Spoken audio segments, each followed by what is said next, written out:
It's beer o'clock on Real Ale Craft Beer, and I'm starting this beer review with a smile on my face.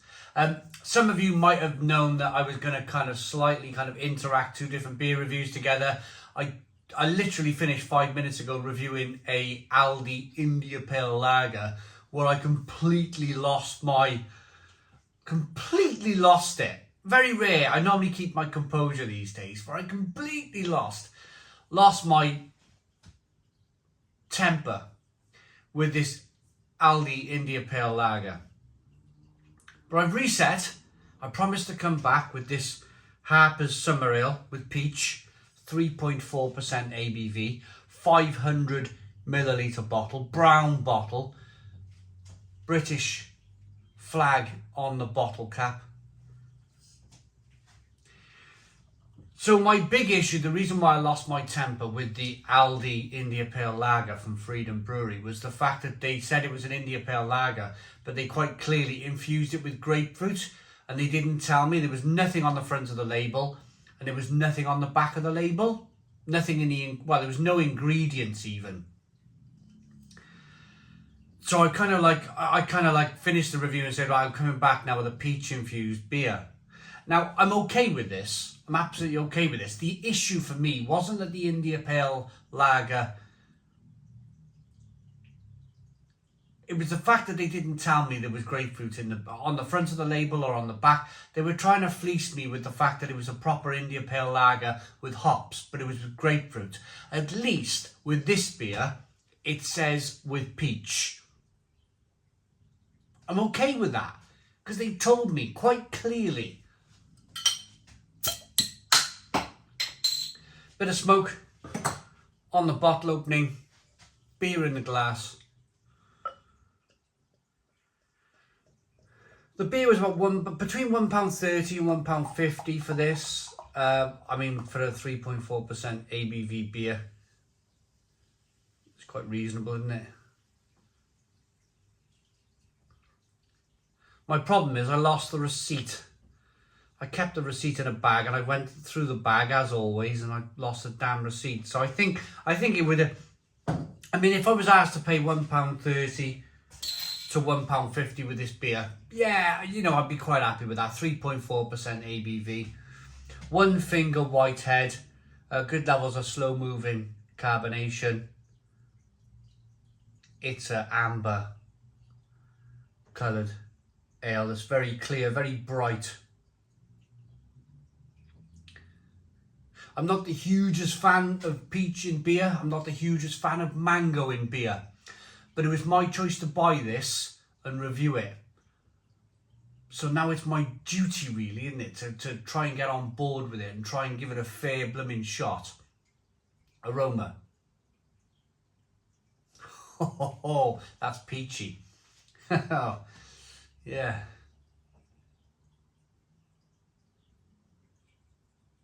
That's like being on a beach in Benidorm. That's peachy.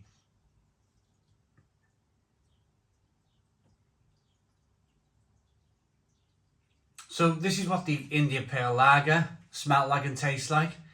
It was like real, full-on grapefruit. And I was like watch the review. Watch the review. It's worth looking at. Aldi India Pale Lager. This one is equally fragranced with so much peach.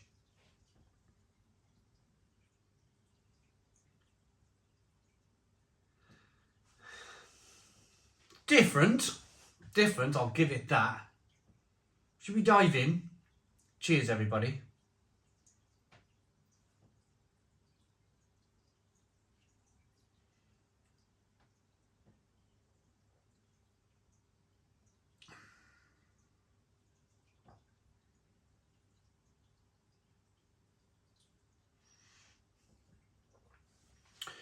Do you know,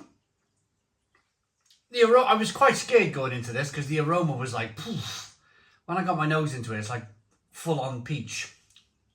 But actually tasting the beer, you get a big sense of the base beer. You get a big sense of that big malty, bready, biscuity, kind of nutty, malty flavour coming through. It's quite nice. The actual malt build that they've used with this beer, the base beer is actually quite nice. It's quite bready and biscuity, which a lot of people like with their ales. They like to taste the malt in a kind of traditional British ale, don't they? It's nice, I do. And you definitely get it in this beer.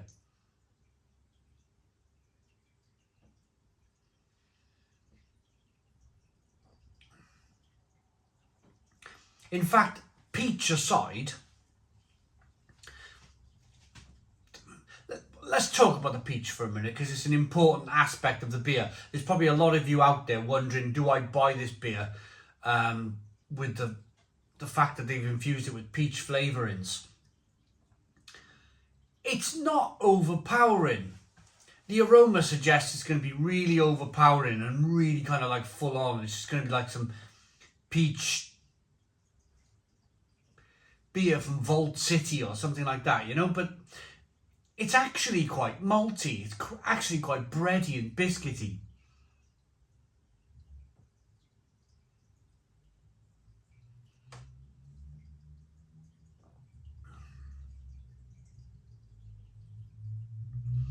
And the other thing about the beer is, because it's 3.4% ABV, they haven't had to use too much malt in the beer to get the beer to 3.4% ABV, is that it's very refreshing. It's really refreshing and really drinkable. Carbonation pushes the beer around the inside of the mouth, releases more of the flavour. Now, I'm going to be perfectly honest with you here. I put this back on the shelf in Aldi. I picked it up, I looked at it, I put it back. I walked halfway down the aisle, away from the beer, and I thought, oh, for the price, let's just pick it up. And let's just chuck it in the trolley. And if we ever get round to reviewing it, I've actually done it the next day. If we ever get round to reviewing it, I was thinking, then you know, it's a bonus for you guys on the channel. It's a tough... It's one of those beers. You know, there's beers like this absolutely wonderful Beak beer here behind me. Let me reach over and grab it. You know, that beer really I was really excited for this review. You got that picture of a man from the 1920s sweeping the streets, and it was a coconut porter, and Beak being a fantastic brewery. You know, I imagined that I would really enjoy standing in front of this camera for 10 minutes talking about this beer, and indeed I did. And I'm sure there's a lot of you out there that can completely understand this, that then there's other beers like this one that I was kind of like, this is gonna, you know, I'm gonna earn my coin with this one. You know, I'm gonna earn my coin. This is gonna be kind of something which I have to push myself to review. I have to kind of go, right, you know, we're reviewing it, and that's why I've done it the next day. The reason why this is done the next day is because if I didn't do it soon, it would have just fallen back to the back of my beer cupboard and I would never have got round to it. Where did I leave it? Here. But I think on the other hand then, when you go into a beer review, like almost forcing yourself to review the beer, it puts you in a completely different mindset. A completely different mindset of anything's a bonus. Anything's a bonus. And actually, it's... I don't normally buy 3.4% ABV ales. I think those days are gone in the British beer industry, because you've got to drink about 5 or 6 pints of this to even have a bit of fun, like, you know. And then you end up... You've taken on 5 or 6 pints of liquid. You know, remember the old beer bellies of the past? The beer bellies of the 1990s? The beer bellies of the 1990s were because, like, working men clubs were filling people with 3.5% ABV beers. And they were having to, like, you know, drink quite a bit of it just to even get any kind of buzz. It's taking on lots of fluid, you know? Beer's stronger these days. And you don't need you don't necessarily need that amount of liquid.